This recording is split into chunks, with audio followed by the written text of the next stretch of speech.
What's up, everybody? This is Greg with SportsRehabExpert.com and the Sports Rehab Expert Success Show. Today, we're back at it with another episode. This is a question coming from the community, but it also pertains to a case study that I had a while back ago in the clinic. I think a lot of people will find use and utility in this one, so looking forward to bringing this information for you.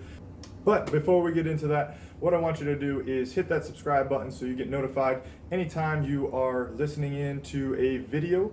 If you're watching this on YouTube, be sure to subscribe. If you're watching this on iTunes or any major podcast platform, and do me a favor and share it out if you find this stuff helpful, because I want to try to help as many people as we can become the go-to rehabilitation professional in their area, or become the go-to strength and conditioning performance coach in their area that helps athletes stay healthy, stay on the field of play, and keep doing what they love to do. So today's topic is going to be sprinting, hamstring injuries, and soccer players.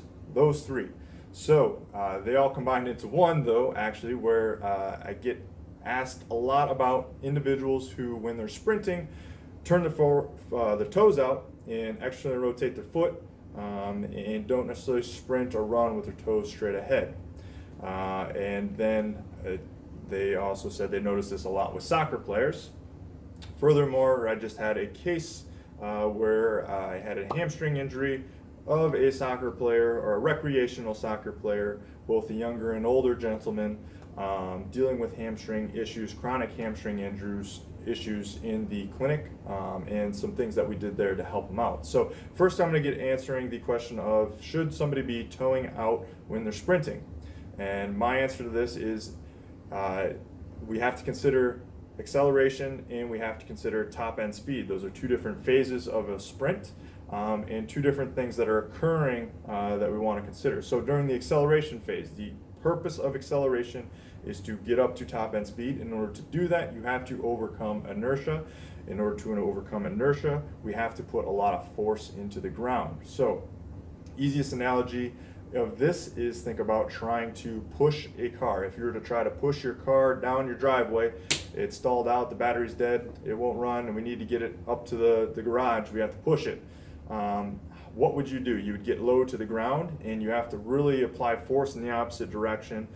You probably widen your base of support because you want to apply as much force as you can. And in order to do that, you have to be very, very stable. So that's acceleration. In order to cover ground, we have to apply force. Ground contact time is going to be a little bit longer. So if we take that into why somebody may toe out a little bit when they accelerate, it's because they're trying to increase their base of support. They're trying to increase their surface area of where they're able to apply force.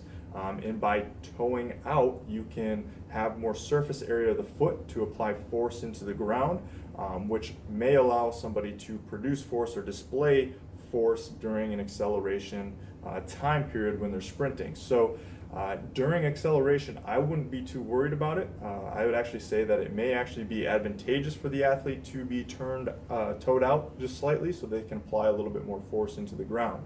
Now, top end speed, that's a little bit different of a scenario.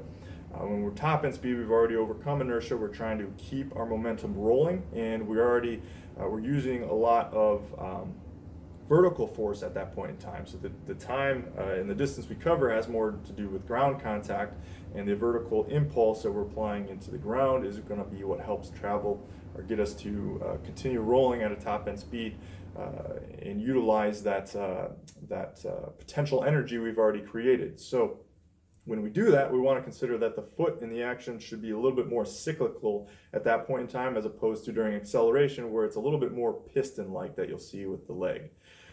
So that cyclical motion, in order to smoothly kind of come down, contact the ground, you see a lot of sprint athletes doing pawing drills where they work on kind of contacting the middle of the foot to the forefoot of the foot and just striking the ground right underneath their center of mass. That should be more cyclical, so that should be a little bit more toe forward. In that scenario, we don't necessarily want to toe out, because we're going to have some type of awkward cyclical movement that would happen if we're toeing out. We want to be a little bit more cyclical in the sagittal plane, in a sense there. When they strike the ground during top end speed, In my particular opinion, I feel that the toes should be a little bit more forward. Now, that's probably a very coordination thing that someone has to develop through coaching. If they're never aware of it in the first place, they're never going to fix it. So it's going to be just ingrained kind of into their body and habit. They probably don't have a range of motion restriction or ankle range of motion restriction that's limiting that. If you think about top end speed, the knee is fairly well extended. There's some slight knee bend to it, but it's not like a squat where the knee is going really far over the top of the toes, where ankle range of motion is really important for that. Again, the knee is fairly well vertical. There is some slight knee bend on ground contact, but most people have the ankle range of motion necessary for that. So I don't think ankle range of motion is a good answer for why somebody may toe out. I think it's more of a technique and a technical aspect of how someone has just either learned to sprint over time and never been coached, or we just need to bring their awareness to that so that they over time can kind of correct it on their own. It's not going to correct right off the bat if they are doing it, so don't feel like you're going to have one magic word that they're just going to correct, or one magic cue that's going to correct everything. We just need to bring their attention to it. They need to practice it. They need to spend some time doing that sort of activity and become more efficient at it. Now, if they're playing a sport such as soccer, we have to consider that the purpose of soccer is to obviously kick the ball around, right? Put the ball into a scoring position, score a goal. We have to kick the ball in order to do that. When you kick the ball, you're using the inside of your foot. So when you kick the ball, you're going to be toed out a little bit when you strike the ball. So if someone's running around always having a ball at their feet, or always trying to be prepared and ready to kick a ball, it would make sense that they would toe the foot out a little bit to prepare a little bit more for the activity of that sport. So that's something that I do see in soccer players quite frequently is they don't necessarily open their stride up quite as much as a sprinter would. They tend to be more short, choppy steps. They're not as cyclical. They always do have that toed out kind of position because they're always accelerating real quick, or they're always getting ready to hit the ball, or they're just kind of jogging around at a very, very slow pace because they're just, they're not involved in the play, and they're trying to conserve some energy. So these type of things, this getting used to top end sprinting is very, very useful for soccer athletes. To teach someone how to sprint at a top end speed, because where they injure themselves is always when there's a run out for a ball and they're trying to beat a defender to a ball, and they're trying to go at top end speed and really open up their stride. Again, because they don't do that all the time, they're not exposed to it all the time. That's where that injury occurs, because they're not used to opening up their stride. They're not used to going through that type of range of motion at that type of speed, and what it requires from a neurological standpoint for them to contract and relax a particular set of muscles so that they stay smooth. I talk about smoothest a lot with sprinting. Having a sprinting background myself and competing collegiately in athletics and track and field, and you can see some of the trophies and everything up back here is all related to track. So I have a large background in track, so I know what I'm talking about when it comes to these sort of things, both from a biomechanical standpoint from my education, but also from a personal experience of doing this. It takes fluidity to sprint at high speed. The individual who can be relaxed at a top end speed is usually the individual who's going to be more fast. What you see with soccer athletes, because they're not used to opening up, they're very stiff, rigid. You can see that in their face, you can see that in their arms, and you can see it just, they're not used to where their foot and their leg should be in space as they're trying to sprint. So that it's not just about getting stronger. It's not just about doing Nordic hamstring curls to prepare the hamstring. All that, although that is a very important part, the individual has to get used to sprinting at higher speeds. So how you do that, how you get an individual used to sprinting at higher speeds, is not just by starting them out at higher speeds.